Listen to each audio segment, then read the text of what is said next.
반갑습니다. 장사원입니다. 저는 원래 이제 취지 잘 말씀해 주셨고, 제가 공유하고자 하는 내용이 약간 이제 지금하고 좀 다를 수도 있어요.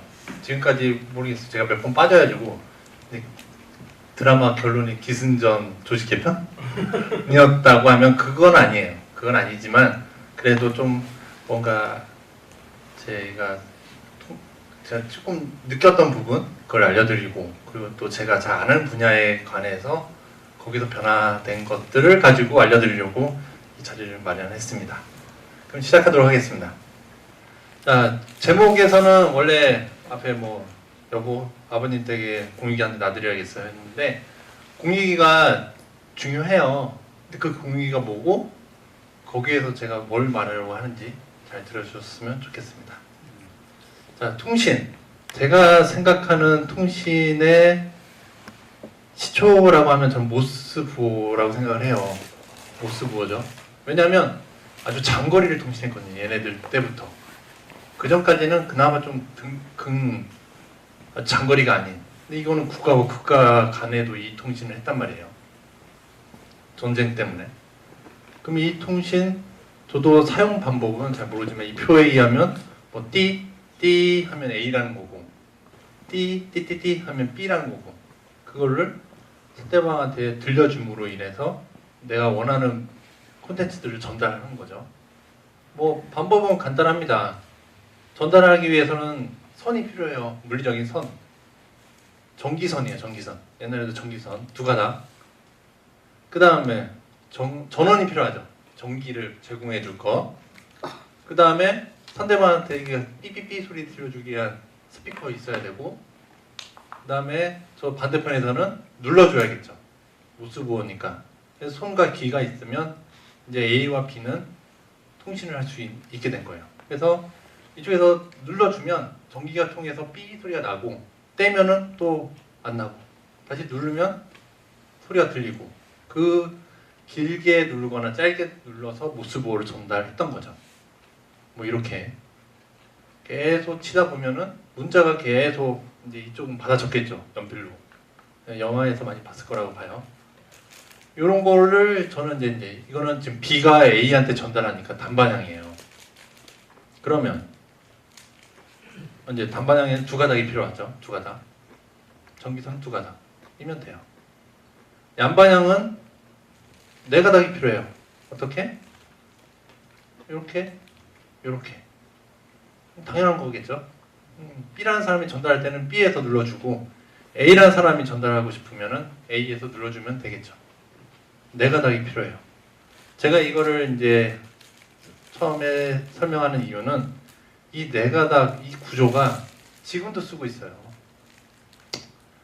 일단은 네 가닥. 자, 지금도 우리의 네트워크에는 네 가닥의 선이 쓰입니다. 네 가닥의 선이.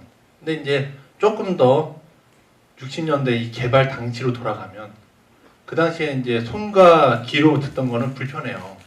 오래 걸려요. 그래서 하필 근데 이제 또 애니악에는 컴퓨터가 나오고 컴퓨터 시대가 되면서 장치를 개발을 합니다. 끝단에다가 우리 더 이상 이제 소리로 듣지 말고 다른 걸 이용해 보자. 자, 여기서는 전기예요, 전기. 5V 뭐 전기가 왔다 안 왔다. 전기를 얘는 1과 0으로만 변환을 해줍니다. 요 하늘색을 신호 변환 장치라고 하는데, 좀 이따 더 용어를 설명드릴게요. 그러면 이쪽에서 오가는 거는 전기 신호고, 얘를 1과 0으로 여기에다 전달해 줍니다. 여기 봤더니 CPU, 메모리, 하드디스크 난 있죠? 그냥 컴퓨터라고 보시면 돼요. 컴퓨터의 역할은 계산하거나 저장하거나 입출력하거나. 그러면 입력과 출력, 아까는 스위치가 있었고 스피커가 있었는데, 이때부터는 지금과 거의 유사한 모니터가 있고 키보드가 한 60년대 이게 개발이 됐어요. 그러면 편하죠. 어떻게? 글자를 타이핑합니다. 따따따따 JANG. 그러면 컴퓨터가 연산을 해요. 요거를 101010이라는 디지털 쪽으로 변환을 해줘요. 요거는 국제 규약이에요. 아스키 코드라고 해서 J, 대문자 J, 4A다. 4를 이진법으로 하면은 0100이다. 뭐 이렇게 전환을 해줘요. 그러면 이제 얘는 요로 넘겨서 얘는 아까 1010을 전기 신호로 바꾼다 그랬잖아요. 이제 0V, 5V를 계속 보내는 거예요. 0이냐 1이냐, 0V냐 5V냐. 그럼 반대편에서는 전기 신호를 받아다가 컴퓨터한테 야 다시 1010으로 바꿔줘. 그리고 컴퓨터는 그 1010을 모니터에다가 문자로 찍어주는 거죠. 이렇게 이제 통신하는 게 60년대 개발이 됐어요. 그리고 이게 지금까지도 씁니다. 지금까지도 이 큰 틀은 변하지는 않았어요. 자, 그랬을 때 지금의 용어로 말씀드리면, 자 일단은 요거 이 네 가닥 지금도 사무실에 보면 보일 거예요. 이거예요, 랜선의 실질적으로는 8가닥인데 이 통신을 위해서는 4가닥만 쓰여요. 지금도 70년대 이후부터 쭉 변한 게 없는 거죠. 아무튼 이걸로도 충분히 통신하는데 문제가 없으니까. 그 다음 신호 변환장치를 좀 들어보셨을 수도 있는데 네트워크 인터페이스 카드 또는 랜카드라고 불려요. 요거를 이런 모양이 컴퓨터에서 보면 이렇게 카드 형태로 꽂혀져 있어서, 아니면 노트북에 보면 랜선 꼽는데 그게 다 이렇게 랜선 꼽는데 부분이 다 랜카드인 거예요. 그래서 지금의 네트워크 카드들은 그러니까 이제 유선을 기준으로 다 이런 장치들이 랜카드라고 케이블이 꽂혀져 있구나. 이게 이미 70년대 다 개발이 된 거죠.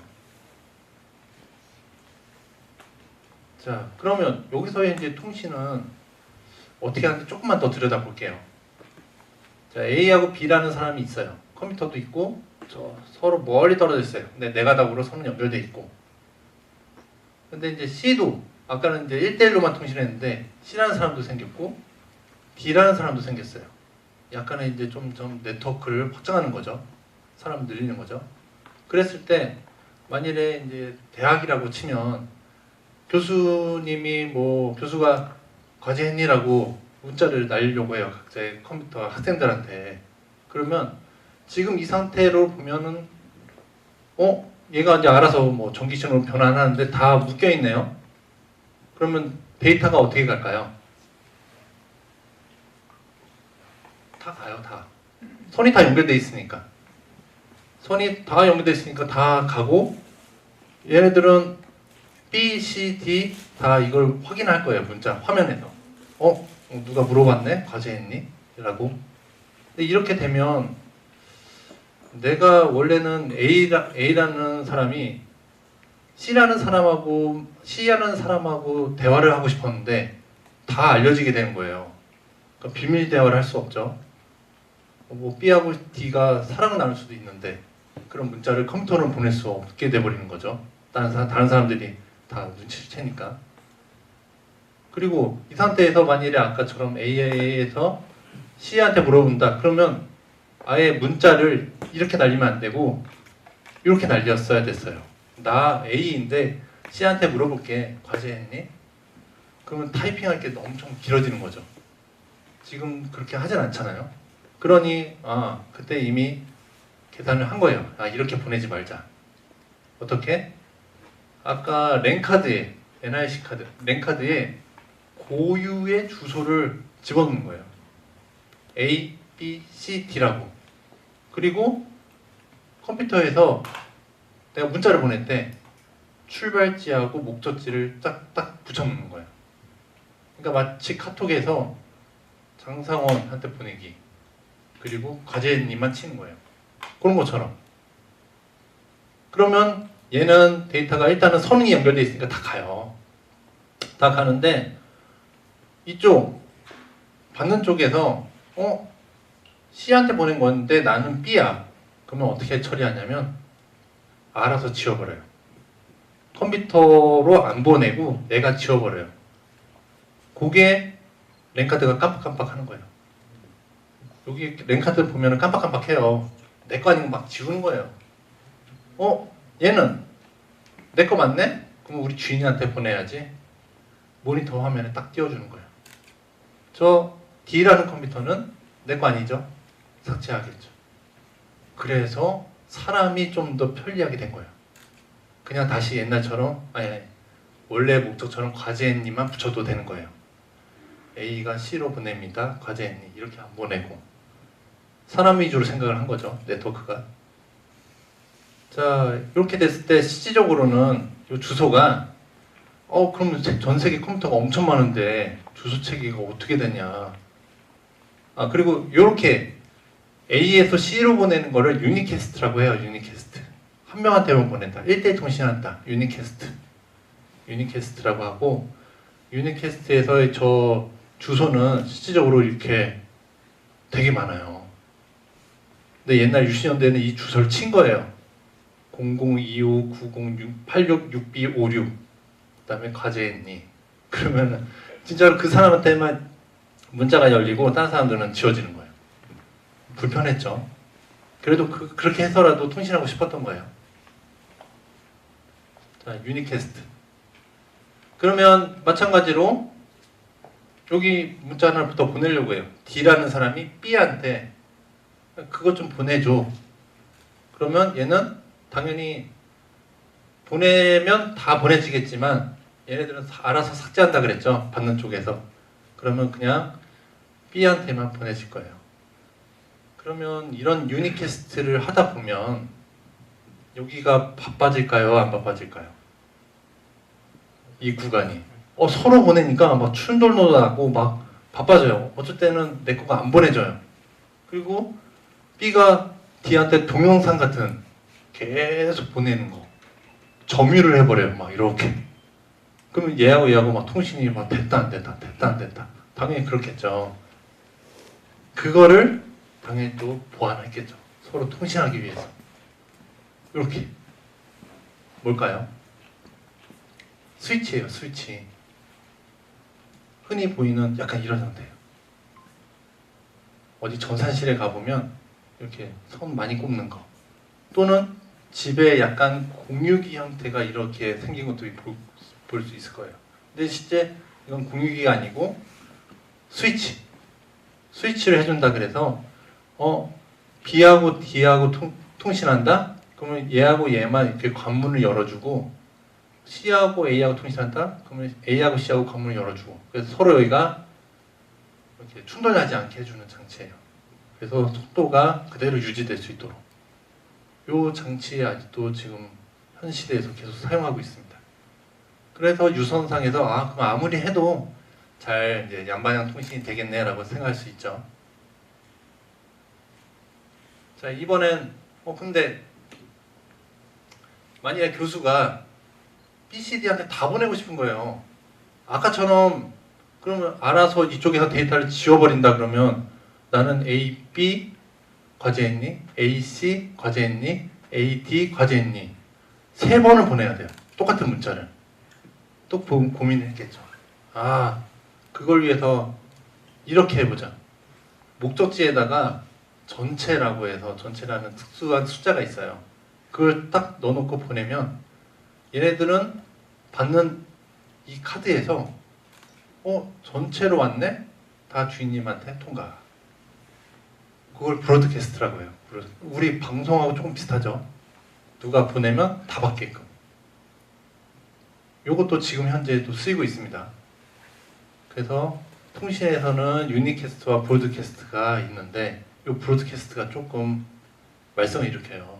근데 일단 브로드캐스트가 어디다 쓰이냐면 우리 탐색기 열어보면 여기 네트워크 있어요. 네트워크를 클릭하면 내 주변 컴퓨터가 보여요. 이거 왜 보이냐면 내 컴퓨터 이름은 뭐야? 계속 브로드캐스트 하는 거예요. 그래서 D라는 사람한테 탐색기를 열었더니 뭐 A, B, C 이렇게 사람들이 보이는 거예요. 브로드캐스팅이 그러니까 여전히 지금도 쓰이고 있다는 거죠. 뭐 공유 폴더 걸어놨어요. 그럼 내 공유 폴더 이름은 뭐 동영상이야. 그러면 동영상이라는 이름을 계속 퍼뜨려요. 그래서 나는 컴퓨터에 아무 작업도 안 하는데 랜선이 계속 깜빡깜빡해요. 이런 것들 때문에. 내 주변에, 그리고 누가 선을 딱 꽂으면 저 전입신고하러 왔습니다, 뭐 이사 왔습니다 하듯이 다 공유를 해요. 뭐 이라는 사람이 새로 왔구나. 선을 꽂는 순간. 요게 아직도 있어서, 그래서 뭐가 있냐면 요 장면 보실 수 있는데, 이거 옛날 영화지만 다이아드 4, 뭐 미션 임파서블, 항상 뭐 어디 뭐 해킹하려고 하면은 이런 데 들어가요. 이런 데 뭐 전산실 어디 유리창 깨고 막 해서 뭐 꽂았으면 연결됐습니다. 이게 왜냐면 이 네트워크 구조가 안 바뀌었기 때문이에요. 지금도. 그래서 백악관에 컴퓨터에 랜선만 꽂으면 백악관의 정보를 다 수집할 수 있어요. 지금도. 근데 그렇게 위험한데 아직도 안 바꾸고 있다? 뭔가 이 구조가 메리트가 있기 때문이에요. 그래서 랜선만 이 구조에 딱 꽂으면은 나 누구인데 너네들 주소 뭐니? 다 알아낼 수 있고요. 거기 주소에 들어가서 공유되어 있는 폴더도 다 알아볼 수 있고 다 가능해요. 그래서 이런 영화에서도 항상 이 장면이 나오는 거예요. 앞으로 어떤 영화 나올지 몰라도 항상 해킹한다 하면 또 이 장면 나올 거예요. 네. 자, 그러면 이제 인터넷으로 가볼게요. 방금 전까지는 ABCD끼리의 통신이었어요. 그런데 인터넷은 전 세계가 연결되어 있는 구조라고 알고 있는데 어떻게 연결되지? 한번 보죠. 자, 인터넷으로 하기 위해서는 이제 컴퓨터에 A라는 이름, B, C, D라는 이름을 쓸 수가 없어요. 너무 전 세계 인원이 많아서. 그래서 어마어마한 숫자를 낼 수 있는 숫자로 이 이름을 대신하게 됐어요. 그거를 IP라고 했고, IP가 다 컴퓨터마다 어떻게든 부여가 돼요. 그래서 이제는 이 IP 네트워크라고 해요. 그전에는 요거 랜카드의 이더넷 네트워크라고 했었는데, 이제 컴퓨터에 IP를 부여해서 사람 중심 아니죠. 컴퓨터 중심으로 해서 통신한다. IP 중심으로 통신한다 해서 IP 네트워크라고 하고, 여기에서 우리 CBS 뿐만 아니라 한국에 있는 모든 컴퓨터를 다 연결한다? 그러면 이제 그게 인터넷인 거예요. 그러면 미국하고 연결하려면 태평양 해저 터널을 지나서 스위치 하나 넣고 미국에 있는 모든 컴퓨터를 연결하면 되는 거예요.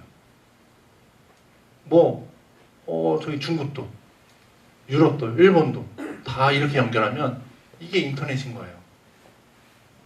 이 구조가 계속 이대로 해왔고, 그런데 이렇게 연결됐다고 하면 전 세계 몇억 10억 이상의 인구가 이렇게 컴퓨터로 연결했다고 하면 어떤 문제가 생길까요? 아까 브로드캐스트 개념 생각했죠. 여기서 누가 딱 컴퓨터 꽂으면은 나 누군데 내 컴퓨터 주소는 뭐야 하고서 너네들 컴퓨터 주소는 뭐니 하고 브로드캐스트 날려요. 그러면 트래픽이 이거 안 되겠죠. 무조건 안 되는 구조예요. 무조건 안 되는 거를 또 되게 하겠죠. 아까처럼 뭐가 안 돼도 계속 되게 하잖아요. 통신이. 그게 바로 이겁니다. 오늘의 주제였던 이 장비 하나만 놓으면은 분리가 되는 거예요. 이쪽에서 나 왔어. 너희들 주소 뭐니? 라는 브로드캐스트가 여기에만 이제 끝. 여기에만 끝. 여기에만 끝. 그런 장비를 우리는 라우터라고 하고, 이런 라우터가 상당히 많습니다. 그리고 이게 우리가 집에서 쓰는 공유기예요. 그러니까 공유기는 집에 공유기 한 대가 있다. 공유기 하나 가지고 컴퓨터 쓰고 핸드폰 쓰고 하잖아요. 그 사람들끼리는 해킹도 가능하고 다 가능해요. 근데 그걸 벗어나면은 외부에서 들어오기가 안 돼요. 막히기 때문에. 즉 CBS에 우리 이제 200대의 컴퓨터가 있다. 200대끼리는 공유 폴더도 보이고 컴퓨터 이름도 보이고 막 해요. 하지만 그 정보가 외부에서는 모르게 되는 거죠. 이 라우터 때문에. 그래서 대신 이쪽으로 찾아 들어갈 수 있도록은 되고, 그러니까 네트워크는 되면서 위험성을 줄인 장비라고 보시면 돼요. 라우터. 즉 라우터를 놓으면서 어떻게든 전 세계 인구가 1대1이든 1대4든 통신하게끔 IP 네트워크를 계속 강화시켰던 거예요. 그리고 어떻게 보면은 여기 CBS 내 250대라고 치면 250대가 자기 컴퓨터 이름 알리고 공유폴더 알리고 하면 보안이 위험해요. 그래서 이번에 공사할 때는 부서 단위로 더 나눴어요. 더 쪼갠 거죠. 위험하니까. 일단 그러면 IP 네트워크는 이렇게 해서 전 세계가 연결되어 있구나라는 걸 아실 수 있죠. 자, 그러면 이제부터가 제가 이제 좀 고민하는 부분인데, 이런 생태계가 1970년대부터 지금까지 왔어요. 하나도 변하지 않고. 이런 논리적인 구조 뭐 이런 거 하나도 변하지 않고 70년대부터 2019년도까지 와 있어요. 이 생태계는 제가 봤을 때는 세 가지 단어로 좀 요약할 수 있어요. 뭐냐면 커넥트, 해킹, 그리고 타임리스. 커넥트는 이런 거죠. 서로 연결하려고 해요. 선으로 연결하고, 선이 안 닿는 곳은 무선으로 연결하고, 와이어레스로. 그리고 사람이 많아지니까 좀 늦어질 것 같다? 그러면 여기 안에 있는 장비에 스펙을 올려요. 기가 통신하겠다. 뭐 옛날 100메가 통신하다가 이번엔 기가 통신. 그 다음에 이제는 와이파이도 5G 시대로 해서 높이겠다. 왜냐?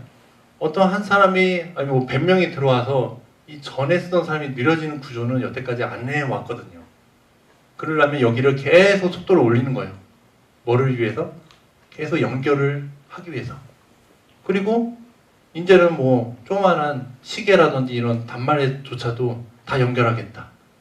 그리고 차량에도 연결하겠다. 초연결 사회라고 하죠. 하이퍼 커넥티비티. 계속 연결을 끊임없이 하고 있어요. 이 구조는. 그리고 여기에 사람들이 점점 몰리고 있어요. 몰린 이유는 또 좀 이따 보고, 그 다음에 이 구조 안 먹혔다 그랬죠. 누가 여기다 꽂으면 해킹이 되죠. 해킹의 위험은 앞으로도 계속 있을 겁니다. 디도스 공격, 랜섬웨어, 또 다른 이름의 공격. 그래서 저 가상화폐라든지 그런 거 믿지 마세요. 언젠가는 쫑날 수 있어요. 누군가는 공격할 수 있고, 뭐 종이 지폐 말고 가상 지폐는 일단 적당량만 넣어놓기를 바랍니다. 저는 믿지 않아요. 이건 이 구조에서 해킹이 멈출 수가 없어요. 네, 해킹은 끊임없이 나올 거고, 그걸 이용하는 사람이 있을 거고. 그 다음에 제가 제일 주목한 키워드는 타임리스예요. 여기에서는 시간이란 개념이 있을까요? 시간, 아침에 일하고 저녁에 퇴근하고 그런 개념이 없어요. 여기서는 자, PC, 스마트폰 언제나 접속하죠. 메신저든 이메일이든 언제나, 블로그를 언제나 올릴 수 있고, 페이스북도 언제나 올리고 보고, 인터넷 뱅킹도, 그 다음에 블록체인 기술, 유튜브, OTT. 이 생태계에서는 시간을 기다려주지 않아요. 그리고 아무 때나 보내요. 그거 아무 때나 물어보고, 아무 때나 정보를 취득하려고 그러고. 이 생태계에 우리나라는 95년도에 인터넷이 보급되면서 95년도부터 이 생태계를 맛을 보기 시작했어요. 그리고 2005년도에 스마트폰 때문에 이제는 20대뿐만 아니라 대학생뿐만 아니라 40, 50대도 이 맛을 보기 시작했어요. 그럼 제가 주목하는 이 타임리스만 봤을 때 비교를 해보죠. 우리 방송국은 어때요? 철저하게 타임베이스예요. 타임베이스. 라디오, TV 다 편성표를 가지고 있어요. 편성표. 차이가 있죠. 타임베이스냐 타임베이스가 아니냐. 근데 사람들은 어디로 몰리고 있는지 저는 이쪽에 몰리고 있다고 봐요. 이쪽의 메리트가 있기 때문에 특히나 우리 이제 CBS니까 방송국이니까 미디어 입장에서 보면은 이쪽에서는 미디어를 어떻게 소비를 해요? 검색하고 IP 네트워크를 통해서 스트리밍으로 다 봐요. 검색하고 보고 다 검색하고 보고. 근데 타임베이스에서는 어떻게 우리 방송을 보죠? 요거죠, 요거 리모컨을 해서 키거나 라디오를 키거나 그리고 그냥 일반적으로 리시브하죠. 이 생태계는 제가 버리자라는 건 아니고 우리 뭐 CBS는 방통위하고 뭐 코바코의 관계가 있기 때문에 이건 그대로 놔두는데 우리 청취자들, 소비자들은 점점 이쪽으로 메리트를 느끼고 있다는 걸 저는 지금 여러분도 인정하실 거예요. 그러면 거기에 맞는 콘텐츠라든지 그런 것들을 만들어 가야겠죠. 더 이상 이쪽으로 우리의 자원을 소비하는 거는 투입하는 거는 저는 이제 옳지 않다라고 생각하는 거예요. 우리가 어떤 자원이 있다고 하면 이쪽으로 가자. 어제 아시안컵 16강 대한민국과 바레인 경기가 있었어요. 이거 작성하면서 봤어요. 봤는데 딱 차이점이 느껴져요. 뭐 어떤 차이점이냐면 저는 포털에서 봤어요. 다음이나 네이버. 다음에서 봤는데 다음에서도 생중계 볼 수 있어요. 근데 이거는 이제 JTBC 거를 중계권을 따왔겠죠. 또 2차 중계권을 따와서 보여지든 저는 저건 중요하지도 않고 일단 다음에서 보여요. 그리고 얘네들은 다음이라는 포털 업체는 철저하게 타임리스 IP 네트워크 회사예요. 그러니까 생각을 어떻게 했냐면 저는 이제 시청한 게 1대1일 때부터 본 거예요. 그건 제 입장에서는 궁금해요. 내가 우리나라 어떻게 넣고 어떻게 먹혔지? 근데 바로 제공을 해요. 골 장면만 보기도 체크하면은 바로 골 넣은 거, 골 먹힌 거. 이거 빼면은 누가 파울하고 했던 거가 클립은 영상으로 바로바로 보여져요. 그런데